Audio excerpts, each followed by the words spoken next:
The air at 16,000 feet does not support life so much as it tolerates it. In the winter of 1904, the high passes of the Himalayas were a landscape of monochromatic cruelty, white peaks, black rock, and a wind that could strip the spirit from a man long before it killed his body. It was here, amidst the jagged teeth of the Tibetan plateau, that a column of 300 pack animals and a handful of exhausted men moved with a singular, desperate purpose. They weren't carrying food, and they weren't carrying mail. They were hauling 1,200 heavy, iron-bound crates of silver. To look at the maps of the era is to see a world in the final, frantic stages of the Great Game. A cold war between the British and Russian empires played out across the mountain ranges of Central Asia. But the story of the 1,200 crates isn't found in the grand diplomatic treaties of London or St. Petersburg. It is found in the margins of quartermaster logs and the frantic, handwritten letters of soldiers who realized, too late, that they were part of a mission that wasn't meant to be remembered. Records suggest that the silver was part of an indemnity, a staggering sum of money demanded by the British Empire following the young husband expedition into Lhasa. It was wealth on a scale that could destabilize local economies, a physical manifestation of imperial power. But as the column moved south toward the Indian border, something changed. The order came down from a command structure that remains shadowed to this day. The silver was not to reach its destination. It was to be put into the earth. The sheer logistics of this act are, even by modern standards, staggering. We are talking about nearly 70 tons of precious metal. Moving that much weight through some of the most inhospitable terrain on the planet required a level of effort that borders on the obsessive. And yet, by the spring of 1905, the silver was gone. Not spent, not stolen, but buried so deep that it vanished from the official history of the British Raj. But that wasn't the strangest part. When researchers began looking into the Lhasa convoy decades later, they found that the men assigned to guard the crates were not chosen for their bravery or their rank. They were chosen for their silence. Most were from remote colonial outposts, men with few ties to the central government, and men who, within 2 years of the mission's conclusion, had almost all disappeared from the military rolls. The first signs that something was amiss appeared in the private diary of a Captain Reginald Horton, a man whose name appears in the expedition's fringe records. Horton was tasked with overseeing the disposal of heavy equipment during the retreat from Tibet. His entries for November 1904 are cryptic, filled with references to a Site 4 and the unbearable weight of the silence. He writes of the ground being frozen so hard that it shattered like glass, and of the local porters refusing to go near a specific valley they called the Place of Breathless Stone. Horton's notes indicate that the burial wasn't a hurried concealment to hide from an enemy, it was a precision operation. The crates were laid in a geometric grid, deep within a natural cavern system that had been modified with primitive masonry. And that's when things began to shift from a logistical anomaly into something more unsettling. Horton mentions that the crates were not just filled with silver bullion. He writes of inner casings made of lead and sealed with wax, a precaution that makes little sense for simple currency. Why would the British Empire, at the height of its administrative efficiency, go to such lengths to protect silver that was essentially being discarded? Some historians believe the silver was merely a shield, a way to weigh down or contain something else hidden within those 1,200 boxes. But as of now, there is no clear consensus on what that could have been. The discovery of the burial site's existence didn't come from a treasure hunter or a historian. It came from a series of declassified telegrams, unearthed in the 1970s, exchanged between a field officer in the Himalayas and the Viceroy's office in Calcutta. The telegrams describe a mass burial of assets necessitated by an unforeseen environmental instability. The wording is intentionally vague, typical of the bureaucratic obfuscation of the time, but the reaction it triggered was anything but subtle. Shortly after the telegrams were sent, the British government declared the entire Chumbi Valley region a restricted zone, citing unrest among the hill tribes. In reality, intelligence maps from the period show a concentrated effort to patrol the coordinates Horton had alluded to in his diary. As we look at the grainy, black-and-white photography of the young husband expedition, the men in their thick woolen coats, the stoic faces of the Gurkhas, we have to wonder what they were told. Did they believe they were protecting the empire's wealth? Or did they know they were burying a secret that the world wasn't ready to handle? In 1924, a survey team led by a geologist named Dr. Aris Thorne accidentally stumbled upon a series of depressions in the earth near the Forbidden Valley. Thorne was there to study seismic activity, but his journals tell a different story. He describes finding metallic echoes using primitive sounding equipment, echoes that suggested a massive, artificial structure buried 40 feet below the permafrost. Thorne's team didn't have the equipment to dig, but they did manage to recover a single artifact near the site, a rusted iron hinge, significantly larger and heavier than anything used in standard military chests of the time. When Thorne tried to report his findings to the Colonial Office, his expedition was abruptly cancelled. His field notes were confiscated, and he was reassigned to a remote post in the South Pacific. What he found next changed the narrative entirely. Years later, a letter from Thorne to his wife surfaced in a private collection. In it, he claimed that the depressions in the earth weren't caused by the weight of the silver alone. He believed the ground itself had been hollowed out by something beneath the crates, something that was generating a localized heat, enough to melt the permafrost even in the dead of winter. This thermal anomaly was never officially documented, but it aligns with the stories told by the local Sherpa families. They spoke of a silver mountain that never held snow, a place where the air felt thick like honey. These stories were dismissed as folklore for nearly a century, until modern satellite imagery began to reveal thermal signatures in the high Himalayas that couldn't be explained by volcanic activity or geothermal vents. The development of the mystery continued throughout the mid-20th century, with various intelligence agencies reportedly poking around the region. During the 1950s, a joint CIA and Indian intelligence mission, officially tasked with monitoring Chinese nuclear tests, reportedly detoured into the valley of the 1,200 crates. The report from that mission remains largely redacted, but the sections that are readable mention a disturbed geological site and evidence of large-scale excavation prior to the turn of the century. The report also notes that the silver, if it was still there, was no longer the most interesting thing about the site. There were signs that the crates hadn't just been buried, they had been arranged to form a barrier. If the 1,200 crates were a wall, what were they keeping in or out? To understand the scale of what doesn't add up, we have to look at the economic reality of 1904. The British Empire was under immense financial strain. The Boer War had drained the treasury, and the cost of maintaining the Indian border was skyrocketing. To bury 70 tons of silver wealth that could have funded the entire colonial administration for a year suggests a level of fear that outweighs any financial logic. Records suggest that the order to bury the silver didn't originate from the military. It came from a small, secretive committee within the India Office, known only as the Grey Room. This group dealt with anomalous threats to the Crown, and their files were among the first to be destroyed when India gained independence in 1947. What we are left with is a trail of breadcrumbs, a rusted hinge, a thermal anomaly, and the silence of 300 dead men. We are looking at a puzzle where the pieces don't just fail to fit, they seem to belong to different puzzles entirely. And that's when the first modern witness stepped forward with a piece of evidence that would reframe the entire 1904 mission.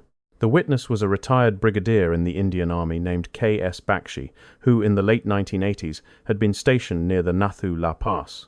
During a routine geological survey intended to assess the risk of glacial lake outburst floods, Bakshi's team had used ground-penetrating radar on a shelf of rock that should have been solid granite. Instead, the readout showed a massive, hollowed-out void, perfectly rectangular, situated nearly 50 feet below the surface. Bakshi, a man of rigorous military discipline, initially assumed they had found an ancient Tibetan burial chamber. But when his team managed to lower a fiber-optic camera through a narrow fissure, the images that came back were not of bones or silk. They saw the unmistakable gleam of oxidized metal, hundreds of uniform, stacked containers, their iron straps still intact, despite nearly a century of burial. But as the camera panned across the chamber, the team noticed something that defied the logic of 1904. The crates weren't just sitting on the floor. They appeared to be fused to the rock itself, as if a tremendous amount of heat had once filled the space, melting the very stone around the silver. And that's when things began to shift. Within hours of the discovery, the survey's frequency was jammed by an external source. Bakshi's team was ordered to withdraw immediately, and the coordinates were purged from the official mission log. The brigadier would later remark in an interview that the silver didn't look like treasure, it looked like insulation. Some historians believe this supports the theory that the 1,200 crates were never intended to be recovered. In the early 20th century, the British were experimenting with various forms of mineral extraction and early telegraphy. Some suggest the silver was part of a failed experiment in long-range communication that utilized the Earth's natural magnetic fields in the Himalayas. However, there is no clear consensus on why such an experiment would require 70 tons of bullion to be permanently entombed. The layer of evidence becomes even more complex when we look at the personal stories of the men who survived the 1904 mission. Sergeant Thomas Miller was one of the few British non-commissioned officers who remained with the convoy until the final crates were lowered. Miller returned to England in 1906, but his family noted a profound change in his temperament. He became obsessed with the concept of weight, reportedly weighing every object in his house daily and recording the results in a ledger. In a letter to his brother, Miller wrote that the crates were growing heavier the longer they stayed in the mountains. He described a sensation where the silver seemed to be pulling at the men, not out of greed, but through a physical, gravitational force that made their bones ache and their vision blur. It wasn't the climb that killed the mules, Miller wrote. It was the boxes. They were drinking the energy out of the air. While Miller's accounts could be dismissed as the delusions of a man suffering from high-altitude cerebral edema, they are echoed in the medical reports of the time. The expedition's surgeon, Dr. Wilton, noted a peculiar lethargy of the spirit among the crate guards, a condition that didn't respond to typical treatments for exhaustion or scurvy. The men became detached, their speech slowing, their eyes fixed on the horizon, as if they were listening to a sound that no one else could hear. This brings us to the most significant what doesn't add up factor, the lead lining. In 1904, lead was commonly used to protect sensitive cargo from moisture, but the thickness described in Horton's logs, nearly 3 inches of solid lead, was unprecedented for silver transport. It was a configuration typically reserved for hazardous chemicals, or, later in history, radioactive materials. But in 1904, the understanding of radioactivity was in its infancy. Marie Curie had only recently coined the term. Could the British Empire have stumbled upon a natural deposit of something in Tibet that they didn't understand, yet knew enough to fear? Records suggest that the silver used for the crates was sourced from a specific mint in Bombay, and it was of a purity far exceeding standard coinage. Some researchers believe the silver was used as a sacrificial material. In chemistry, silver is an incredible conductor. If the goal was to neutralize or contain an energetic source, a massive amount of high-purity silver would be one of the most effective, albeit expensive, ways to do it. But if this was a containment mission, the escalation of secrecy surrounding it was absolute. By 1908, every officer who had been in a leadership position during the disposal phase of the 1,200 crates had either retired early or been moved to non-combat roles in the furthest corners of the empire. It was as if the British government was waiting for the generation that knew the truth to simply age out of existence. The turning point in the modern investigation occurred in 2012, when a digital archive of the India Office's unclassified miscellaneous files was released. Among the thousands of mundane records of grain shipments and railway repairs was a single, one-page document labeled the Lhasa Contingency. It was an invoice for the construction of 1,200 lead-lined iron chests, but the buyer wasn't the British military. It was a private consortium of London bankers and natural philosophers, men who were fascinated by the intersection of science and the occult. The document noted that the crates were to be delivered to the Chumbi Valley and that their contents were subject to environmental decay, if not properly grounded. This terminology, grounded, is particularly striking. It suggests an electrical or magnetic component to the cargo. As the narrative of the 1,200 crates moves into the aftermath of the original event, we see a pattern of disappearance, not just of the men, but of the geography itself. Massive landslides in the 1920s and 30s significantly altered the valley where Horton and Miller had supposedly left the silver. Some believe these landslides weren't entirely natural. Local legends speak of the earth swallowing the silver because it was too bright for the darkness of the mountain. What we find next changed the narrative entirely. In 2018, a high-altitude mountaineering team, using drone-mounted LiDAR, light detection and ranging, scanned the suspected site of Horton's Site 4. The LiDAR, which can see through vegetation and even thin layers of debris, revealed a series of perfectly straight, subterranean tunnels that appeared to radiate outward from the central chamber where the crates were stored. These tunnels weren't dug by men. They were too smooth, their walls almost vitrified, like the inside of a furnace. They weren't tunnels for travel, they were conduits. And that leads us to the most uncomfortable question of all.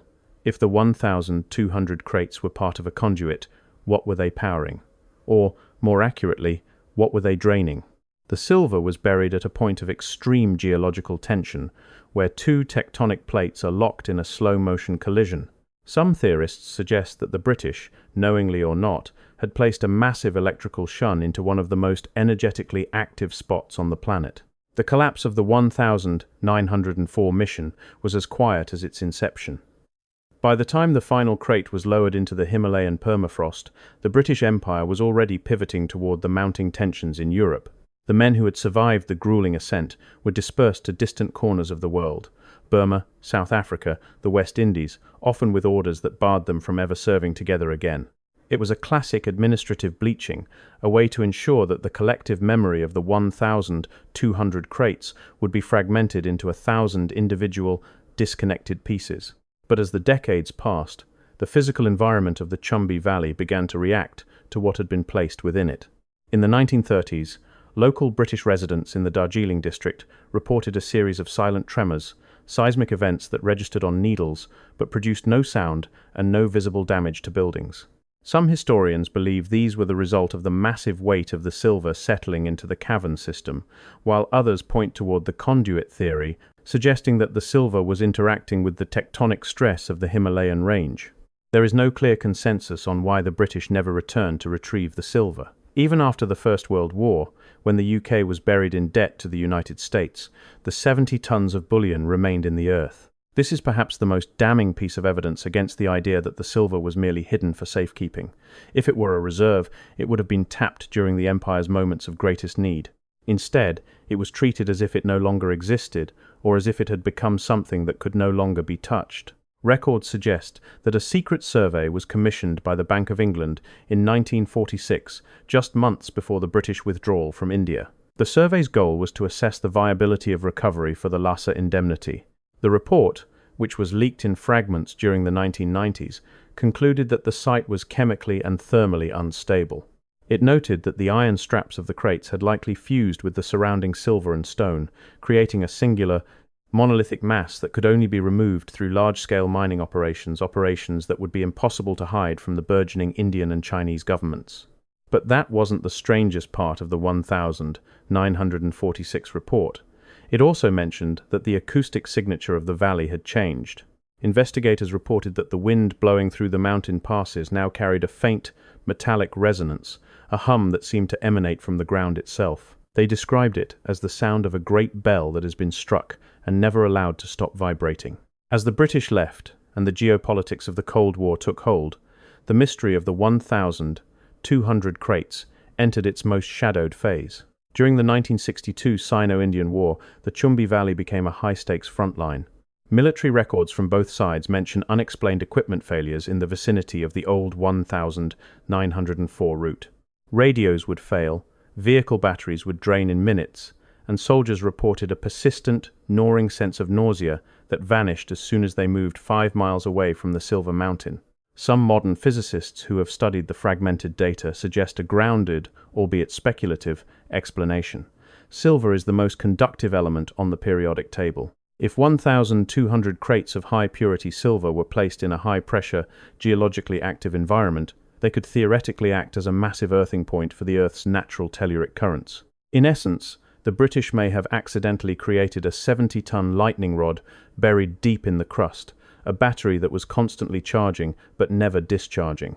And that's when things began to shift in the modern era. In 2015, a team of independent researchers using satellite-based synthetic aperture radar, SAR, identified a curious anomaly in the valley. They found that the ground above the suspected burial site was rising and falling by several millimeters every 24 hours. This wasn't the result of tidal forces, it was a rhythmic, mechanical expansion and contraction, as if the mountain itself were breathing. When this data was cross-referenced with the 1,904 logs of Captain Horton, a chilling pattern emerged. Horton had noted that the local porters refused to sleep on the ground because they claimed the earth was beating like a heart. What was dismissed as superstition in the early 20th century was now being mirrored by the most advanced orbital sensors of the 21st. But why bury it? If the British had discovered a natural or anomalous energy source, why not study it? Why hide it under 70 tons of silver and lead? One theory, supported by a handful of fringe historians, suggests that the silver wasn't meant to conduct energy, but to dampen it. They argue that the British encountered something in the monasteries of Lhasa, perhaps an ancient technology or a naturally occurring mineral that was emitting a form of energy they couldn't control. The silver, with its unique conductive and reflective properties, was used as a shroud, a way to ground the energy into the massive rock of the Himalayas before it could affect the surrounding population or the delicate electronic systems of the nascent 20th century. What they found next changed the narrative entirely. In 2021, a leaked internal memo from a prominent geological survey firm revealed that a high-density metallic anomaly had been detected moving. Not moving in the sense of shifting with the Earth, but moving within the rock. The anomaly, presumably the mass of the 1,200 crates, had descended nearly 300 feet deeper into the crust since the last survey in the 1980s. It is a movement that defies standard geological timelines. Lead and silver are heavy, but they do not sink through solid granite. The only way for such a descent to occur is if the heat generated by the site is intense enough to partially liquefy the surrounding stone, creating a slow-motion sinking effect. Today, the valley of the 1,200 crates remains one of the most restricted areas on Earth. It is a place of triple border tension, guarded by the military forces of 3 nations and monitored by satellites that never blink. The silver is still there, a fortune in bullion that could buy a small country, yet it remains untouched. No government has made a formal move to claim it. No corporation has sought mining rights. The silence that began in 1904 has become a permanent feature of the landscape. We are left with the image of those 300 pack animals, struggling through the snow, carrying a weight they didn't understand toward a destination that wasn't a place, but a period at the end of a sentence. Was the 1904 mission a grand act of imperial waste, a desperate attempt at containment, or an accidental experiment that we are still living with today? The records are burned, the witnesses are long dead, and the silver continues its slow, hot descent into the dark. As the wind whistles through the Chumbi Valley, carrying that faint, metallic hum, it serves as a reminder that some things are buried not because they are precious, but because they are unfinished. The 1,200 crates are still down there, waiting in the crushing cold and the silence of the stone. And perhaps the greatest mystery isn't why they were buried, but what will happen when they finally reach the bottom. The mountain keeps its secrets, and for now, the Earth continues to breathe.